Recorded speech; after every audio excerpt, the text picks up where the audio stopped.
ഇപ്പൊ നമ്മൾ കേൾക്കണത് പലരും ഇപ്പൊ ജിമ്മിൽ പോകുന്നുണ്ട്.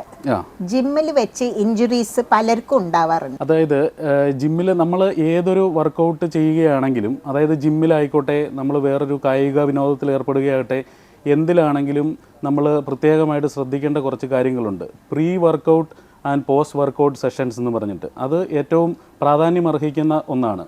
പക്ഷേ നിർഭാഗ്യവശാൽ നമ്മുടെ ഇവിടെ പലരും അത് ഫോളോ ചെയ്യുന്നതായിട്ട് കാണുന്നില്ല. അതായത് നമ്മളൊരു ഇൻറ്റൻസീവായിട്ടുള്ള ഒരു എക്സസൈസ് ചെയ്യാൻ ആരംഭിക്കുന്നതിന് മുമ്പായിട്ട് ശരീരത്തിനെ അതിന് പാകപ്പെടുത്താനായിട്ട് നമ്മളൊരു വാമപ്പ് സെഷൻ നിർബന്ധമായിട്ടും ചെയ്യണം. അതുപോലെ തന്നെ ഒരു ഇൻറ്റൻസ് ആയിട്ടുള്ള ആക്ടിവിറ്റി കഴിഞ്ഞതിന് ശേഷം ശരീരത്തിനെ പൂർവ്വസ്ഥിതിയിലേക്ക് കൊണ്ടുവരാൻ ഒരു കൂൾ ഡൗൺ സെഷനും ആവശ്യമായിട്ടുള്ളതാണ്.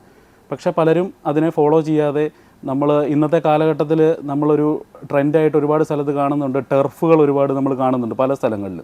അപ്പോൾ നമ്മൾ ആൾക്കാർ കൂട്ടമായിട്ടൊരു വിനോദോപാധി എന്നുള്ള നിലയിൽ ഒരു വീക്കെൻഡിൽ പോയിട്ട് പെട്ടെന്ന് ഒരു ക്രിക്കറ്റ് മാച്ച് കളിക്കാം, അല്ലെങ്കിൽ ഒരു ഫുട്ബോൾ മാച്ച് കളിക്കാം എന്ന് വിചാരിക്കുന്നു. ഇവരിൽ ഭൂരിഭാഗം ആൾക്കാരും ഒരു 9 hours 10 hours റെഗുലർലി ഇരുന്നുള്ള ജോലി ചെയ്യുന്നവരായിരിക്കാം.